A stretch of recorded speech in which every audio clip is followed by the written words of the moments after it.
کیا آپ کی کوئی ایسی حاجت ہے جو پوری نہیں ہو رہی؟ کیا آپ رزق کی تنگی، معاشی پریشانی یا کسی مشکل میں مبتلا ہے؟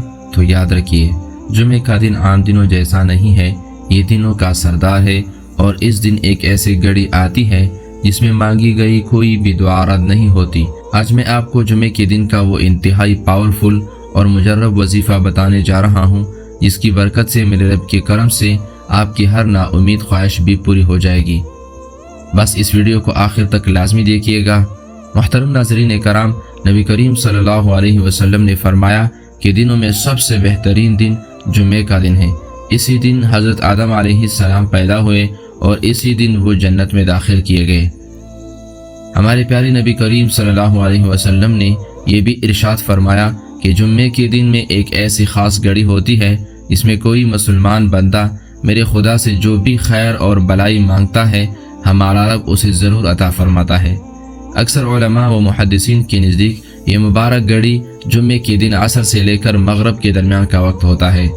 اب غور سے سنیے کہ جمعے کے دن یہ پاورفل عمل کس طرح کرنا ہے۔ سب سے پہلے کام جو آپ نے کرنا ہے وہ یہ ہے کہ جمعے کے دن عصر کی نماز پڑھنے کے بعد اپنی جگہ پر ہی باوضو بیٹھے رہے۔ دوسرا کام، سب سے پہلے 11 بار درود ابراہیمی پڑھے، وہی درود شریف جو ہم نماز میں پڑھتے ہیں۔ تیسرا کام، اس کے بعد 100 بار میرے رب کا یہ مبارک اور پیارا نام پڑھے، یا اللہ یا رحمان، یا اللہ یا رحمان۔ چوتھا کام، آخر میں دوبارہ 11 بار درود ابراہیمی پڑھے۔ عمل مکمل کرنے کے بعد اپنے دونوں ہاتھ اٹھائے اور انتہائی عاجزی اور رو رو کر میرے خدا کے حضور اپنی حاجت، رزق، صحت یا پریشانی کے لیے دعا مانگے۔ محترم ناظرین کرام، جمعہ کی اس مبارک دن کو یوں ہی ضائع مت ہونے دیں۔ عصر سے مغرب کا وقت بہت قیمتی ہوتا ہے۔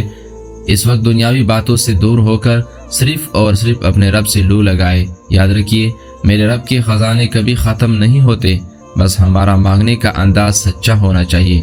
اگر آپ کو یہ جمعے کا وظیفہ پسند آیا ہو تو ویڈیو کو لائک کریں اور صدقہ جاریہ کی نیت سے اپنے تمام دوستوں اور رشتہ داروں کے ساتھ ضرور شیئر کریں تاکہ وہ بھی جمعے کے اس مبارک دن سے فائدہ اٹھا سکے۔